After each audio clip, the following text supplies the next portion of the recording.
Vous êtes sur Shalom Radio Télé.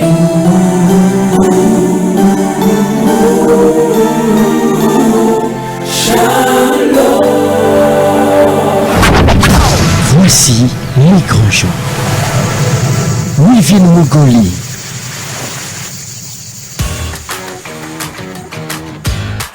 Voici le grand genre. Vous informer, c'est notre devoir. Bienvenue à ce magazine Le Grand Genre des 19h sur Shalom Radio de ce mardi 24 septembre 2024. Mise en onde et réalisée par Platini Kazeta et Mariam Souni. L'actualité en République démocratique du Congo, suivie de l'actualité en international, seront à suivre en début de ce journal. John Harley Mutombo signe l'actualité sportive de ce soir dans Le Grand Genre. L'honorable Ados Ndombassi, cadre de concertation des forces politiques et sociales, l'invité de Le Grand Genre. Il a échangé avec Jean-Robert Djema sur le sitting qu'ils organisent ce mercredi 25 septembre pour dire non à l'injustice et l'oppression du régime Tshisekedi contre les acteurs politiques de l'opposition. La journée mondiale du migrant est célébrée chaque 24 septembre du mois. Vous aurez à suivre un grand reportage quant à ce avec Alain-François Atshiswaka. Mesdames et messieurs, bonsoir et bienvenue dans Le Grand Genre.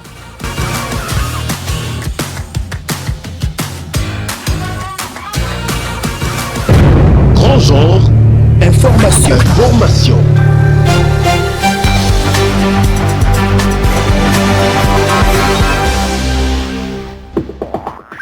Au sommaire de ce journal parlé, lundi 23 septembre 2024, les représentants des 26 assemblées provinciales de la RDC ont échangé avec le président du Sénat, Jean-Michel Samalou Koundé. Le non-paiement de leurs émoluments était au centre de leur échange. Et puis la ministre des Droits humains, Chantal Chambou, a échangé avec la première ministre Judith Souminois sur l'amélioration des conditions carcérales des enfants que le gouvernement congolais cherche à améliorer à tout prix. Placé sous le thème national promouvoir la langue des signes, les activités de la semaine internationale des sourds ont été lancées ce lundi 23 septembre 2024. Vous aurez les détails dans ce journal parlé. Et enfin, Salomon Idi Kalonda, sénateur et membre de Ensemble pour la République, a été reçu par le gouverneur du Haut-Katanga, Jacques Kaboula Katoué. La situation générale de la province a été passée en revue. Encore une fois, bonsoir et bienvenue à vous. Le 9e séminaire des points focaux de la Cour pénale internationale a eu lieu à La Haye, aux Pays-Bas, il y a peu. Le procureur général près la Cour de cassation, Firmin Vondé, a représenté la République démocratique du Congo et a évoqué, entre autres, la question liée aux crimes de guerre commis en République démocratique du Congo. Ce lundi 23 septembre 2024, la radio-télévision nationale congolaise en a donné les détails que je vous prie de suivre. La RDC a apporté naturellement comme première ressource de son expérience qui a pu profiter à notre pays. À ce séminaire, il a été question d'une coopération efficace et efficiente.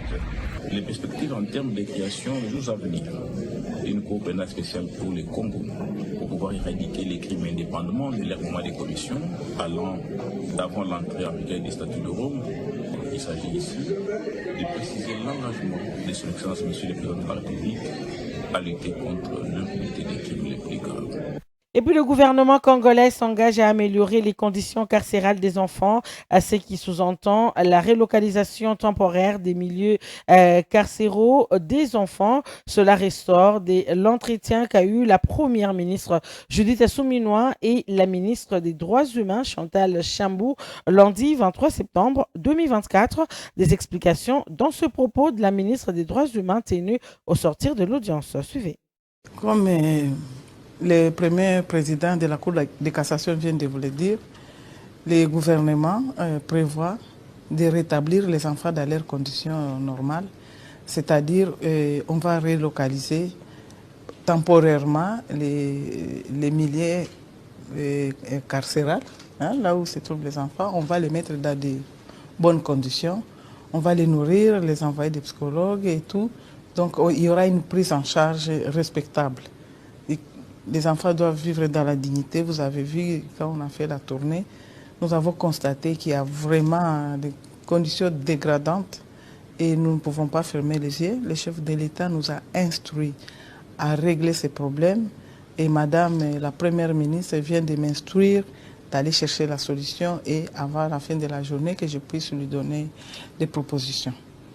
Bien sûr, je viens de vous le dire que c'est un lien de détention temporaire.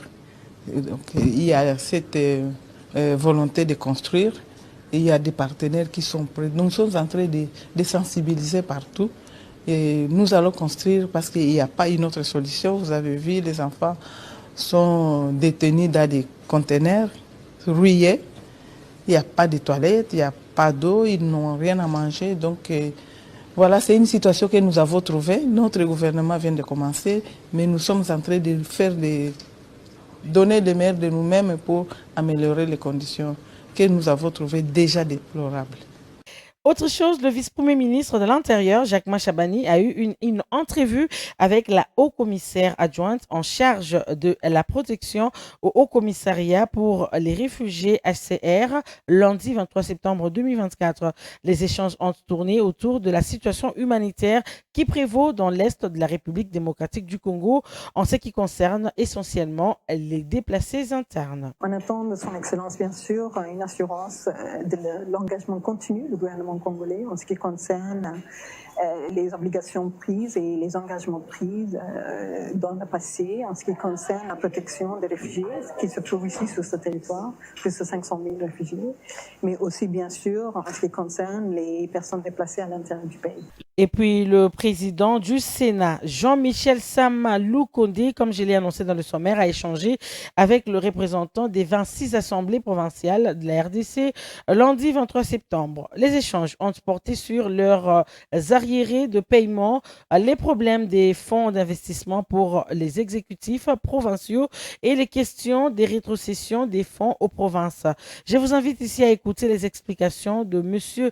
Tshisungu Ntumba, président de l'Assemblée du Kasaï et chef de cette délégation. Nous sommes effectivement une délégation de 26 assemblées de la RDC. Nous sommes venus soumettre au président du Sénat nos problèmes, les pommes qui rongent ces assemblées, au terme desquels nous avons les problèmes des impayements de l'Assemblée, nous avons les problèmes des fonds d'investissement pour l'exécutif, nous avons les problèmes de la rétrocession pour nos provinces. C'est de tout ça que nous sommes venus soumettre à la première institution en termes de préséance au président du Sénat pour qu'il puisse voir tant soit peu comment ça peut être traité à un certain niveau. Nous sortons avec un sentiment de satisfaction parce qu'il a rencontré les problèmes qu'il connaissait déjà depuis, parce que déjà intéressé ou soit vu par nos sénateurs qui nous accompagnent, que vous voyez. Alors, il a réservé une suite favorable, il nous a promis qu'à ce niveau, il va continuer à faire les suivis.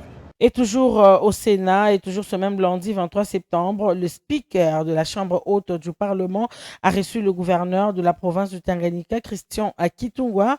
Ce dernier est allé présenter ses civilités, mais aussi lui faire part des problèmes que connaît cette province sur le plan sécuritaire et économique. La situation du corridor qui constitue un projet phare entre la RDC et la Tanzanie. Je vous prie de suivre ici le gouverneur du Tanganyika, Christian Kitungwa. D'abord, rendre de civilité, présenter nos civilités et le féliciter parce que depuis qu'il a pris ce fauteuil, nous ne l'avons pas encore fait officiellement.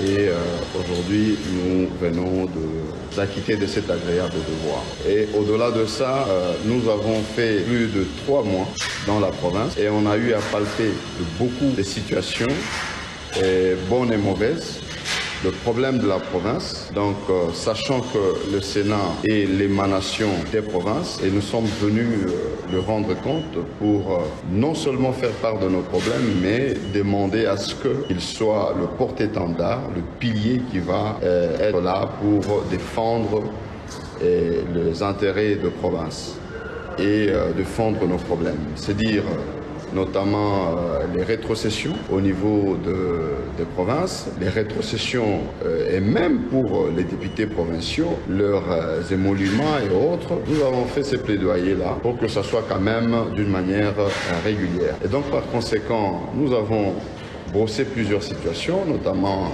la situation sécuritaire, la situation économique de la province, ainsi que le projet du corridor qui est un projet phare entre la RDC et la Tanzanie. C'était là donc le gouverneur du Tanganyika, Christian Kitungwa, dans ce propos. Les activités de la Semaine internationale des sourds ont été lancées lundi 23 septembre 2024 à Kinshasa. Cette semaine internationale est placée sous le thème national promouvoir la langue des signes. Ainsi, le gouvernement congolais s'est déployé pour sensibiliser toutes les parties prenantes à reconnaître et promouvoir la langue des signes pour l'élever au rang de la 5e langue nationale. Reportage.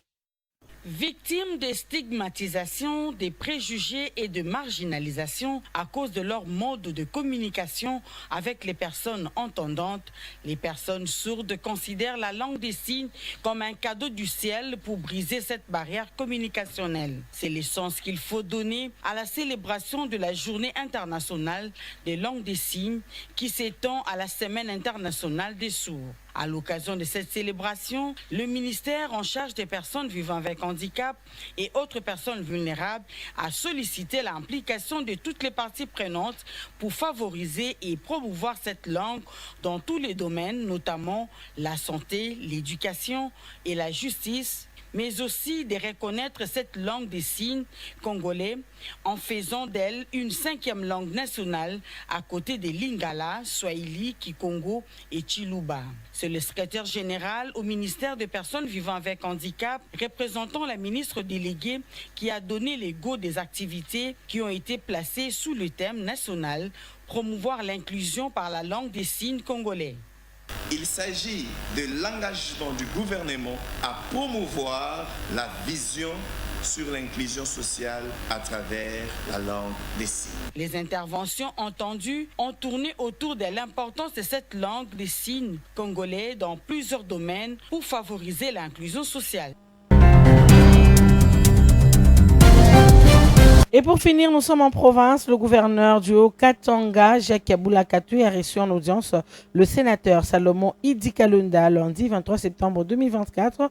Les deux personnalités ont passé en revue la situation générale de la province pour que les problèmes prioritaires du Haut-Katanga soient portés à la Chambre haute du Parlement. Je vous prie d'écouter ici le sénateur Salomon Idikalunda. Bonjour, honorable sénateur.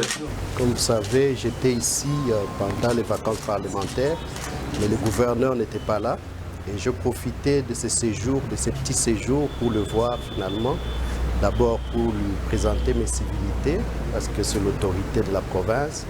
Et deuxièmement, j'ai pu écouter la voix de la population, j'ai pu recevoir la société civile et d'autres forces vives. Il ne restait plus que la voix officielle, et donc c'est la voix du gouverneur. J'ai parlé avec lui de toute la situation de la province et je suis heureux de l'avoir entendu. Et en tout cas, il était ouvert, il m'a expliqué tout ce qui se passe dans la province et je vais maintenant prendre ce que lui il a dit et ce que j'ai reçu de la population pour faire le bilan. Et nous, comme vous savez, nous sommes les relais des provinces. Les sénateurs viennent de province et nous devons faire les relais. Et donc le problème que vous connaissez ici, qu'on connaît dans les provinces, nous devons en parler à Kinshasa. C'est ça notre rôle et c'est ce que nous allons faire. Vous écoutez Shalom Radio, le meilleur son de la ville.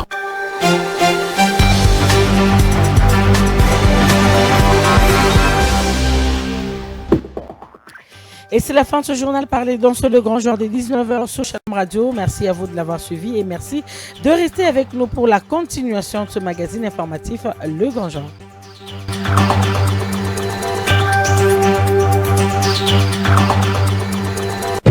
Grand Genre, Actualité internationale. Actualité internationale. Et ça sera avec vous Alain-François Tissoka.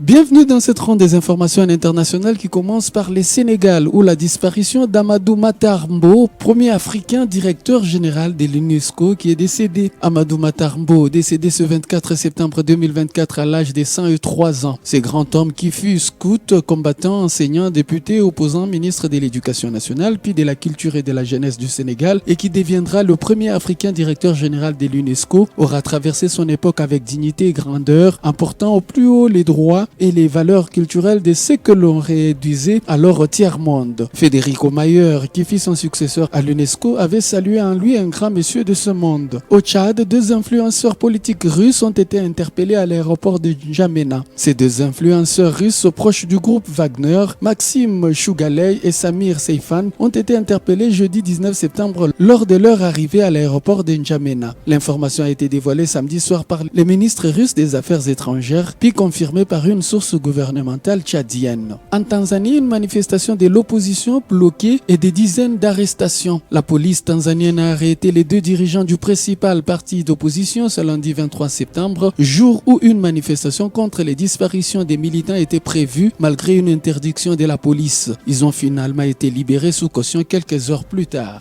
Au Mexique, 10 ans après la disparition des étudiants d'Ayotzinapa, les familles sont toujours sans réponse. C'est une affaire encore pleine de mystères qui continue de hanter le Mexique. Les commémorations de la disparition des 43 étudiants d'Ayotzinapa ont commencé à Mexico. Les parents des Normaliens mènent une série d'actions et de manifestations dans la capitale avant une grande marche jeudi pour le 10e anniversaire du drame. Et c'est la fin de cette ronde des informations internationales. Merci à tous, mesdames et messieurs, de l'avoir suivi.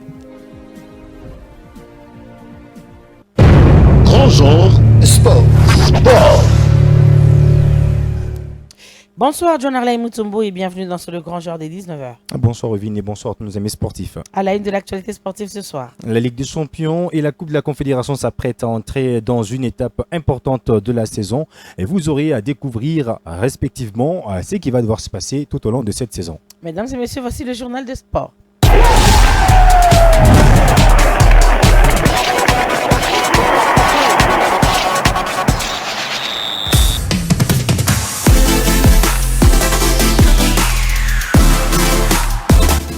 La Ligue des Champions et la Coupe des Confédérations s'apprêtent à entrer dans une étape importante de la saison. Le rendez-vous est pris pour le lundi 7 octobre 2024 au siège de la Confédération africaine de football au Caire en Égypte pour les 2 tirages au sort, respectivement à 10h et à 11h temps universel.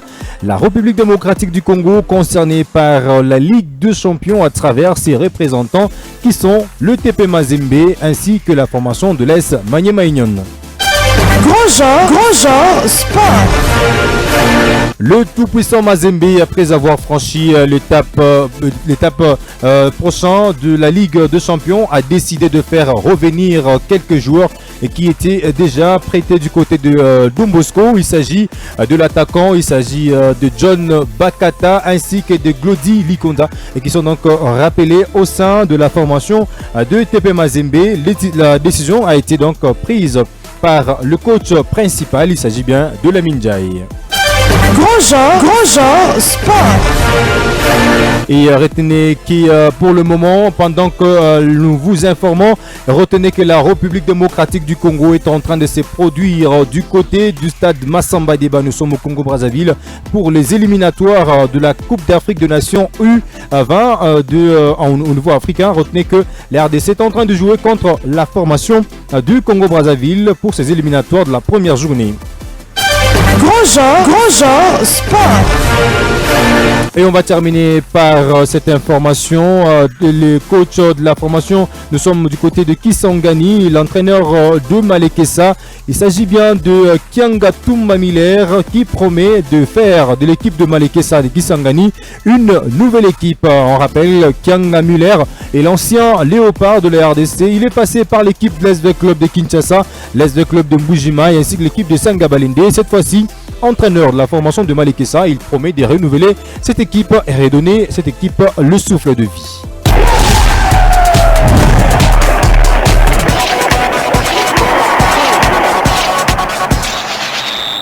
Et c'est tout pour la randonnée sportive, ne serait-ce que pour ce soir. Merci à vous, John Arley Mutombo. On se dit à demain. À demain. Mesdames et messieurs, voici la suite de ce Le Grand Genre après cette réclame. Pour la retransmission de vos événements en direct et en temps réel, contactez-nous au 082 90 44 444. 082 90 44 444. L'information, c'est sur Shalom FM. Grand genre, invité. Le cadre de concertation des forces politiques et sociales organise un sit-in ce mercredi 25 septembre pour dire non à l'injustice et à l'oppression du régime Tshisekedi contre les acteurs politiques et sociaux. L'honorable Ados Nobassi, cadre de cette structure, a été joint au téléphone par Jean-Robert Djema. Il est notre invité et le voici dans cet entretien. Honorable Ados Ndombassi, bonjour. Bonjour. Pourquoi avez-vous décidé de faire un sit-in ce mercredi 25 septembre 2024 à Kinshasa?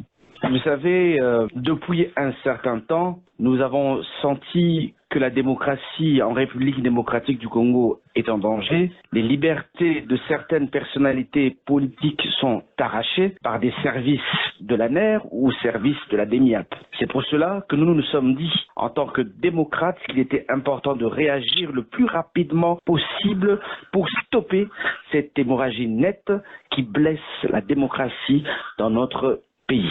Le cadre de concertation des forces politiques et sociales a fait une déclaration le 20 septembre 2024 annonçant un sit-in devant le palais de la justice mercredi 25 septembre, donc demain 25 septembre à 9h. Nous demandons au peuple congolais, aux Quinoises et Quinois de nous accompagner à rester devant le palais de la justice pour dénoncer les abus dictatoriaux que ce gouvernement, bien sûr, de Félix Tshisekedi est en train de prôner. Pourquoi vous n'avez pas mobilisé toute l'opposition congolaise pour vous soutenir dans cette démarche? Non, nous avons convié toute l'opposition. Il y a certains leaders qui nous accompagnent dans cette démarche.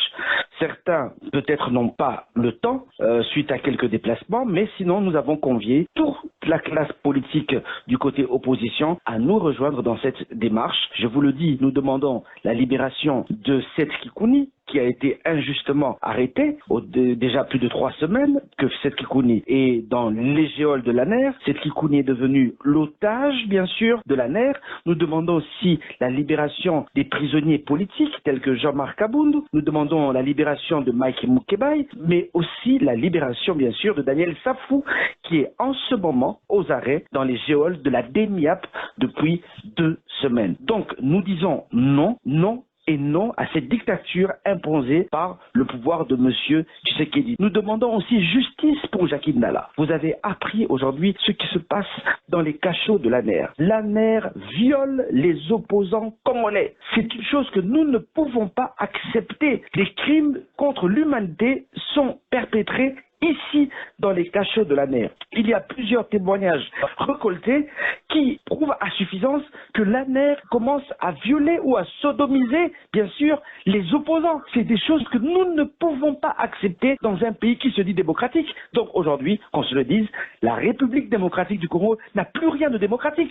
C'est une république aujourd'hui dictatoriale du Congo. Honorable, mais que faites-vous en cas de désistement du gouvernement congolais? Nous avons, avec beaucoup de professionnalisme, déposé un courrier d'information. Nous avons informé au ministre de l'Intérieur, au gouverneur provincial de Kinshasa, donc au gouverneur de la ville de Kinshasa, et nous espérons qu'ils vont encadrer, bien sûr, cette manifestation qui est pacifique. Honorable Ados Ndombassi, je rappelle que vous êtes cadre de la concertation des forces politiques et sociales engagées pour le changement. Shalom Radio et Télévision depuis Lubumbashi vous dit merci. Merci beaucoup. Grand genre, grand reportage. Le monde célèbre chaque dernier dimanche du mois la journée mondiale du migrant et du réfugié. À cette année, c'est la date du 24 septembre qui a été retenue pour remettre sur la table l'épineuse question des migrants et des réfugiés, où l'on retrouve également les déplacés internes. La République démocratique du Congo est parmi les pays au monde les plus touchés par ce fléau. Alain François Tshiswaka nous en donne plus de détails dans ce grand reportage. La journée mondiale du migrant et du réfugié a été célébrée chaque deuxième dimanche après le 6 janvier à l'initiative de l'Église catholique. À partir de 2019, la date retenue varie et est fixée au dernier dimanche de septembre. La République démocratique du Congo fait également face à la problématique des déplacés internes. À Kananga, les déplacés venus de l'Angola ont réussi à être réinsérés par les organismes de la société civile accompagnés des structures des Nations Unies, nous dit Jean Kankou, membre de la société civile de Kananga. Depuis une décennie, ça fait presque 5 ans que nos amis de INHCR nous ont aidés ici au Kasai Central. Ils ont réinséré les amis qui étaient refoulés à partir de l'Angola. Avec la collaboration du gouvernement provincial, on les avait cherchés des camps. Il y a un camp qui est au niveau du village Kandi, du côté de l'hôpital Bomberger Chikaji, tout près du camp EFO. Et puis il y a un autre camp au niveau de la commune de Katoka, dans le quartier Tukombe. C'est là où ils sont.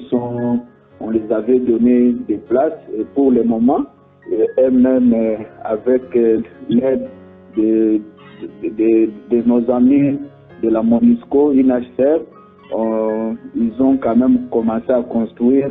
Ce qui n'est pas le cas avec ceux de Rutshuru dans le Nord Kivu, c'est plein monsieur Luc, également membre de la société civile. Nous voulons vous rappeler qu'une grande partie de la population, 70 à 80% de la population des territoires de Rutshuru, Nyiragongo et le territoire de Massissi, toutes ces populations vivent actuellement dans des camps de déplacés internes, dans des conditions très déplorables, où il manque presque tout. Ils n'ont pas d'habits, ils n'ont pas de souliers, ils n'ont pas à manger, ils n'ont pas d'abri. Ils vivent dans une précarité extrême. Il pointe du doigt le gouvernement congolais, les structures internationales et les accuse d'avoir délaissé toutes ces personnes. Curieusement, que ce soit au niveau du gouvernement congolais, on ne trouve pas beaucoup d'efforts qui sont fournis pour s'assurer que ces gens bénéficient de la solidarité nationale, ainsi que même au niveau international, rien ne fait. Alors que tout ce que ces gens vivent dans des situations très difficiles, ce qui aussi affecte aussi même la vie en commun. Quant à M. Jean Kankou, il constate que l'afflux de déplacés à Kananga a sensiblement baissé. Pour l'instant, on n'a pas un grand nombre. On n'a pas un grand nombre comme c'était en 2018-2019 jusqu'en 2021. Pour l'instant, ils sont en train de venir, mais pas comme auparavant. Le nombre a diminué un peu par rapport à cette période-là. Monsieur Luc revient en soulignant que malgré les plaidoyers menés, rien n'a été fait. Toutes les dénonciations possibles qui sont faites, c'est par les efforts de la société civile. Il finit par ce message de sensibilisation. Par rapport à ça, nous aurions voulu peut-être mobiliser tout le monde, surtout la population congolaise, d'être solidaire envers ceux-là qui souffrent, c'est tout ceux-là qui vivent dans le camp de déplacés ici au Nord Kivu. Et curieusement, on ne trouve pas cette solidarité. Nous aurions voulu que ceux-là qui vont nous écouter vraiment aujourd'hui, qu'ils se mobilisent pour voir comment, d'une façon ou d'une autre, apporter leur aide à se déplacer d'ici. Et au-delà de l'aide, nous devrions demander toute la population congolaise à sensibiliser le gouvernement congolais pour prendre des mesures très directes pour finir avec cette guerre. On doit finir avec cette guerre par les options militaires. Et nous demandons à chaque Congolais de saisir le gouvernement, que ce soit les ministres, que ce soit les députés, que ce soit le président lui-même, de les sensibiliser pour comprendre qu'il y a urgence de cette guerre. L'Est de la RDC est la partie la plus touchée par la problématique des déplacés internes.